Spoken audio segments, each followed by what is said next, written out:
Hello, Joe. Let's read a given question. The question says a projectile is projected from the ground with an initial speed of v at an angle theta with horizontal. The average velocity of the particle between its point of projection and the highest point of trajectory is option 1 given a v by 2 under root 1 plus 2 cos square theta.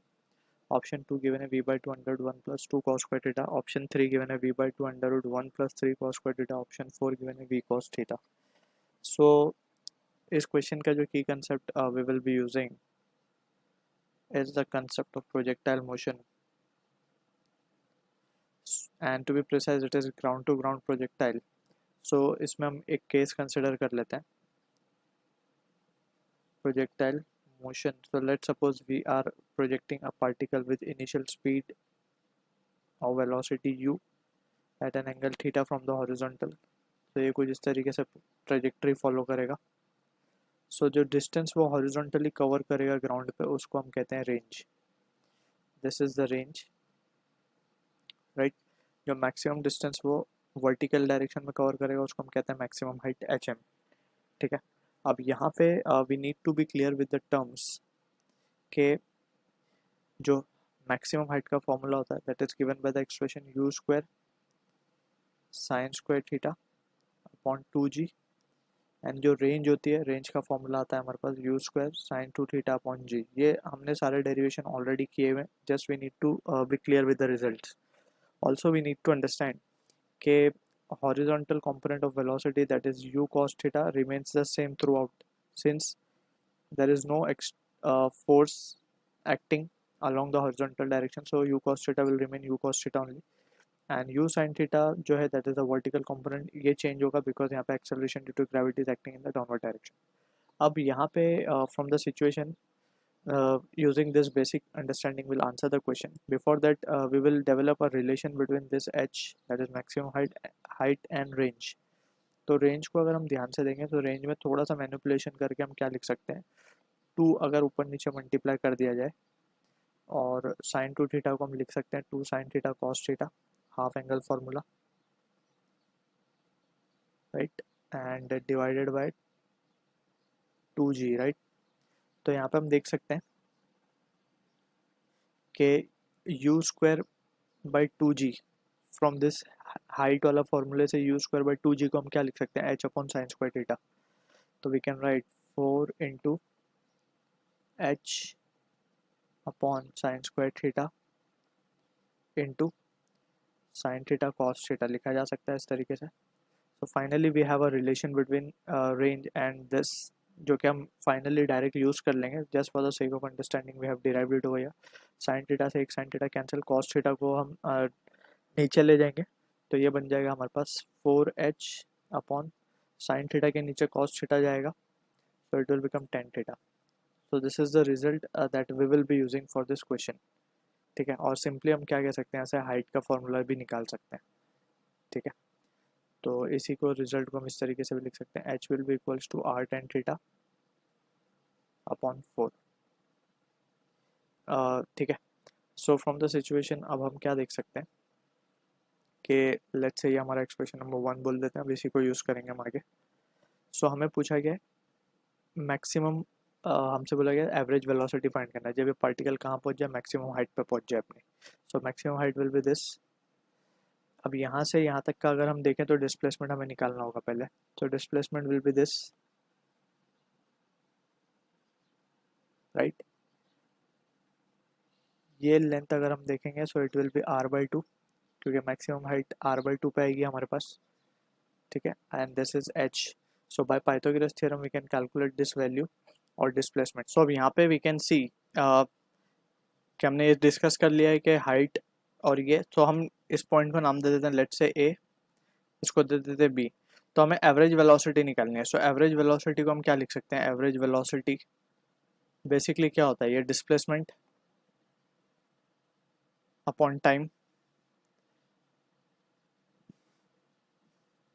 तो displacement हमारे case में क्या होगा, A B, right. और time की अगर हम बात करें so it is just the time of accent, यानी कि ऊपर तक जाने में कितना टाइम लग रहा है. तो ऊपर तक जाने में जो टाइम लगता है वो हाफ होता है टाइम ऑफ फ्लाइट के. सो अगर हम कह रहे हैं टी को the time of flight, so t/2. So time of flight का जो एक्सप्रेशन बेसिकली होता है हमारे पास, it is 2u sin theta by g, right. So ये टोटल टाइम ऑफ फ्लाइट है, इसका हमें हाफ करना होगा. So we will be having the value of time that is t/2 and that will be equals to u sin theta by g. तो हमारे पास time आ चुका है, जस्ट हमें डिस्प्लेसमेंट ए बी निकालना है. सो उसके लिए we have to use Pythagoras theorem. So A B को हम क्या लिख सकते हैं, A B can be written as under root of r/2 का स्क्वायर प्लस h का स्क्वायर. ठीक है.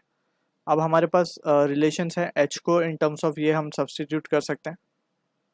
तो ये हो जाएगा r²/4 प्लस h को क्या लिखा जा सकता है, r² tan² theta upon 16 from 1. ठीक है. So now if we resolve this values further, so we can write, इसमें से r/4 को कॉमन निकाल के बाहर निकाल सकते हैं हम. बिफोर दैट क्या करते हैं हम, इसको 4 ऊपर भी मल्टीप्लाई कर देते हैं यहाँ पे और 4 नीचे भी, तो ये 16 हो जाएगा. इस तरीके से we can do. Now we can take the value of r²/16, root के बाहर आएगा तो ये r/4 बन के आ जाएगा. So we can simply write therefore AB will be equals to r/4. अब रूट में कौन कौन बच रहा है, that value we will substitute. r/4 तो बाहर आ गया हमारे पास, तो 4 प्लस tan² थीटा. इसको थोड़ा और सिंप्लीफाई करेंगे तो tan² थीटा को हम क्या लिख सकते हैं, tan² theta can be written as sec² theta minus of 1. तो ये हो जाएगा 3 प्लस sec² थीटा. ठीक है ना. बाय जो रिलेशन है हमारे पास आइडेंटिटी के, that is sec² theta minus tan² theta equals to 1. So tan² theta हो जाएगा sec² theta minus 1. So 4 minus 1 will be 3. So ये रिजल्ट आ गया हमारे पास ए बी का. ठीक है. तो ए बी अब हमें मिल चुका है. Finally we can write average velocity will be equals to, ये वैल्यू सब्सटीट्यूट करेंगे, r/4 to be precise. r की वैल्यू क्या थी हमारे पास, u² sin² theta, sorry u² sin 2 theta upon g, and to be precise it will be 4g and under root of 3 plus sec² theta divided by time हमें मिला था u sin theta upon g. ठीक है. तो यहाँ से हम देख सकते हैं एक u कैंसिल हो जाएगा. अब यहाँ पे we have to be careful, हमने u लिया है लेकिन इनिशियल वेलोसिटी हमें v गिवन है. सो जस्ट हम u को v से रिप्लेस करेंगे लास्ट में. So that is what the difference we need to be clear with. अब यहाँ पे एक u बचेगा.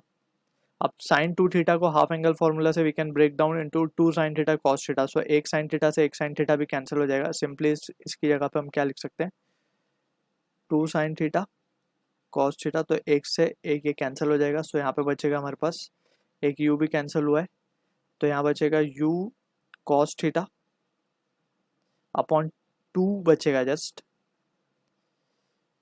Under root of 3 plus sec² theta. अब ये cos थीटा को अगर हम अंदर ले जाए तो ये बचेगा हमारे पास u/2 under root cos² theta बन के जाएगा ये अंदर. तो ये हो जाएगा 3 cos² theta plus cos² theta into sec² theta, जो कि होगा 1, क्योंकि sec² थीटा को 1 अपॉन cos² थीटा लिखा जा सकता है. सो ये मिल रहा है हमें average velocity v. So just अब फाइनली हमें क्या करना होगा, जो फाइनल एक्सप्रेशन है हमारा उसको हम लिखेंगे एवरेज वेलोसिटी. अब u को जस्ट हम v से रिप्लेस कर देंगे because we have taken v. तो यहाँ पे फाइनल रिजल्ट ये हमें मिलेगा 3 cos² थीटा. सो अगर हम अब ध्यान से देखें ऑप्शंस को, सो v/2 1 plus 3 cos² theta, option 3 जो है हमारा करेक्ट आंसर है for this question. I hope you understood the solution. All the best.